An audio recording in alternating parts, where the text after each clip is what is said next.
Madonna, zlatínská Madonna, která stylově úplně odjinut. Mohlo by se zdát, že ten mobiliář tady dostal interiéru je převážně barvný, že tady v podstatě to barvu úplně převálcovalo. Na první pohled by se tak mohlo zdát, ale je tady poměrně dost památek starších a to dokonce ještě z úplně té první vrstvy bavy kostel, ještě z doby předhusické. Jedním z těch příkladů zřejmě, to nevíme úplně 100%, ale mohla by být i Týnská Madonna. Její datace je předmětem takových sporů mezi odborníky, ale to ponechme stranou, to nás nemusí až tolik vzrušovat, řekněme. Nebo pokud ano, tak je na to dostatek literatury, kterou se můžete zaobírat.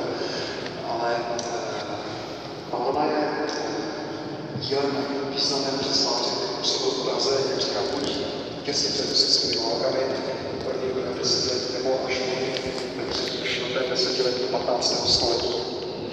A